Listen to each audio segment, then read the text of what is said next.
It's 10 o'clock at night, and my husband and I have just had a fight. I don't even remember what it was about. Maybe it was money, stress, something stupid. But I am furious. The kind of furious where, if you stay in that apartment one more minute, you're going to say something you can't take back. So I grab my keys, I slam the front door, and I get in my car. Now, a normal person might drive around the block to just cool off, right? Or they call a friend, or they sit in a parking lot and cry. Not me. I drove to Kohl's. It was 10 o'clock at night, and I drove to Kohl's because Kohl's was open until 11. And I knew that the moment I walked through those heavy glass doors and smelled that department store air, I would feel better. I would feel calm. I would feel in control. And I did every single time. I'm Allison, by the way. My husband, Matt, and I paid off over $111,000 of debt on 2 teacher salaries. And one of the biggest things I personally had to figure out before any budget, before any debt payoff plan was why I kept doing exactly what I just described. Why did shopping feel like medicine to me? And what was it actually costing us? That's what this video is about, because I think a lot of you are doing some version of this too. And I wish that someone had talked about this years ago when I was dealing with it. Let me ask you something. Have you ever bought something, anything, and felt a rush of relief right after? Not even excitement about the thing itself, just relief. Like something loosened in your chest. Maybe it was a new shirt when you were stressed about work. Maybe it was a late night Amazon order when you couldn't sleep. Maybe it was a full cart at Target that you just didn't plan on when you walked in. If you've ever felt that, I need you to know something. You are not weak. You are not bad with money. You are just a human being whose brain learned something along the way, that spending money makes hard feelings go away, or at least makes those hard feelings a little bit easier to deal with. And here's the crazy thing, it works. That's what makes it so hard to stop. Shopping genuinely does make you feel better for about 20 minutes. And science backs this. The dopamine hit whenever you buy something is real. The sense of control is real. And then the package arrives or the credit card statement comes and the original problem is still there, but now you have a new one. You have a money problem. This is called emotional spending. And it took me years to understand that it was happening and even longer to understand why it was happening. So let me take you back. When Matt and I first got married, I was what you'd call, let's say, an enthusiastic spender. Shopping was how I celebrated good things. Shopping was how I coped with hard things. Shopping was what I did when I was bored, when I was anxious, when I was happy, when I was overwhelmed. Every emotion had the same solution: to shop. And the fight, then go to Kohl's thing, wasn't even a one-time event. It was a pattern, a completely unconscious pattern that I didn't even recognize as a problem because in the moment it worked so well. I would walk into that store, feel immediately calm, browse for an hour, come home with a bag of things I didn't need, and wake up the next morning feeling fine. The fight we had was forgotten. Matt and I were okay. Life went on. What I couldn't see was the accumulation. Every Kohl's run, every celebration splurge, every stress purchase, every I deserve this moment. It all piled up in the background and it became part of that $111,000 of debt that sent us both into a panic when we finally added it all up. And here's the part that took me the longest to understand. I wasn't shopping because I liked stuff. I mean, I did like stuff, but that wasn't really it. I was shopping because it gave me something that was missing in the moment: control, peace, a feeling that I can handle things. The Kohl's run after the fight wasn't about a new sweater. It was about needing to feel okay again. And sadly, I didn't know how to get there any other way. It didn't stop at Kohl's, by the way. I wish it did. I wish I had realized it sooner and that it stopped there. But years later, even after we had paid off debt, after things were better financially, we moved into this house, a house I loved, our forever home on a quiet cul-de-sac with a big backyard and rooms I could finally decorate the way I wanted. And I went absolutely off the rails on spending, specifically Amazon. I'm talking every single day. A box on the porch every single day. new throw pillows, new kitchen stuff, new organization bins for the pantry, which, by the way, is the sneakiest impulse category there is because there's always a way to justify new organization bins. It's so easy to say, I'm organizing, this is practical. But one night, my husband sat down next to me on the couch and he very, very carefully, very graciously said, Allison, there's something I want to talk to you about. And I knew instantly what this was about. Here's what I figured out. When I finally forced myself to sit with it, I wasn't buying things for the house because I needed them. I was trying to build a home that felt safe and perfect because I had guilted myself about uprooting my sons from the only place they had ever lived. My oldest son was really anxious about starting school at a completely new place. And I felt bad because I couldn't fix that for him. So I tried to fix his environment instead.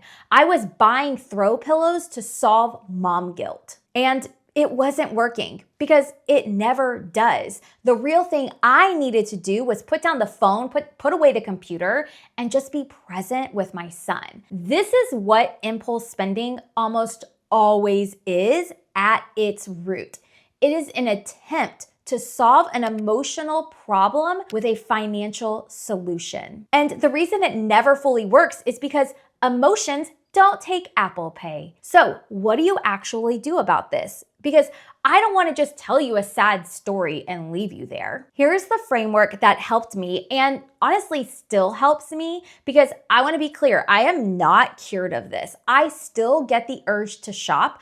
I just handle it differently now. Step 1 is to find your pattern. When do you spend impulsively? I mean, get really specific. Is it late at night when everyone's asleep? Is it right after a hard day at work? Is it when you've been scrolling social media for too long? Is it after a fight? There is almost always a pattern. Mine was stress and conflict. Yours might be boredom or loneliness or that particular feeling of, I've been good all week, I deserve this. None of those feelings are bad feelings. They're just feelings. But when they're constantly followed by spending money, that's the pattern you need to see. Step 2 is to find the real reason. Once you see the pattern, you can ask the harder question. What am I actually trying to get when I spend? For me, in that moment, it was control. When I felt out of control in my marriage, in my workload, in my parenting, shopping gave me back a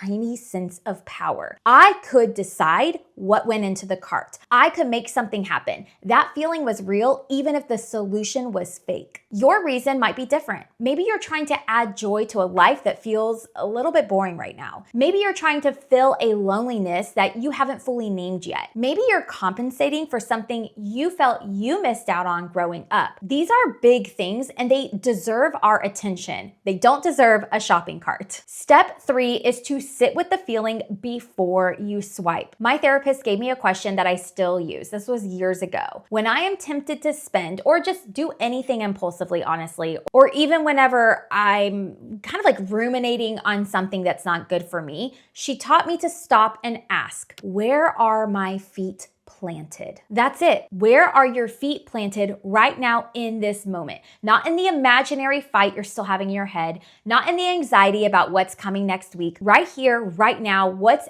actually in front of you. It sounds simple, and guess what? It is simple. It interrupts the autopilot just long enough for you to make a choice instead of react in the moment. Step 4 to overcoming this impulse spending is to build a plan that gives you room to breathe. Here's the thing that I think a lot of people miss. Impulse spending gets so much easier to manage when your budget isn't suffocating you. When I finally learned how to write a real budget, one that had a little spending money built in, a little bit of grace, and a plan for the irregular expenses that used to catch me off guard every month, I stopped feeling so deprived. And when you stop feeling deprived, that desperate urge to just buy something starts to lose its power over you. This is honestly the heart of everything I teach. Building a budget that actually fits your real life, not some perfect theoretical version of your life, one that lets you save, pay off debt, and still feel like you can live and enjoy spending things on what you love. If that's something you need help with, I have a free class. It's called the 3-Step Money Reset,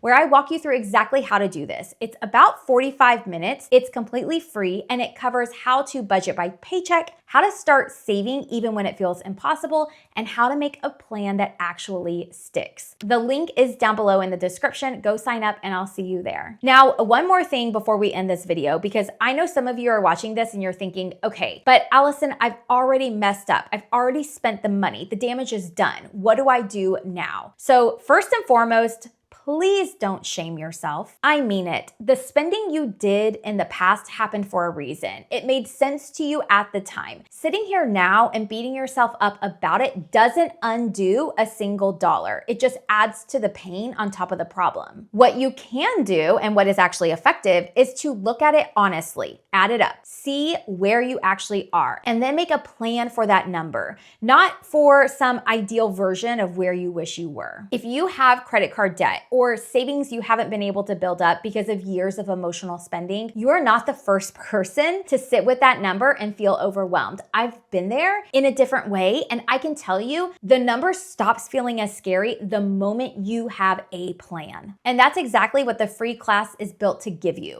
The link to save your spot is in the description. Now, I want to end with this. There was a night, one specific night, where I walked into Kohl's and I remember thinking, I don't actually want to be here. I'm here because I don't know what else to do. That was the beginning of something. I didn't achieve some perfect transformation or fix my spending habits overnight, but I had reached a turning point where I started asking a different question. Instead of what do I want to buy, I started asking, what do I actually need right now? Sometimes the answer was still a new pair of jeans. I'm not going to pretend I became some sort of minimalist, but sometimes the answer was, I need to go home and talk to my husband, or I need to call a friend, or I just need to put my phone down and go to bed. Those were the moments, those were the small decisions that changed things. It wasn't a perfect budget. It wasn't a perfect debt payoff plan. The moment I stopped using money to solve problems that money couldn't solve, that's when things started being easier for me when it came to impulse spending. You can get there too, and I'm gonna be right here helping you figure it out. Thank you for joining me for today's video, and I'll see you in the next one.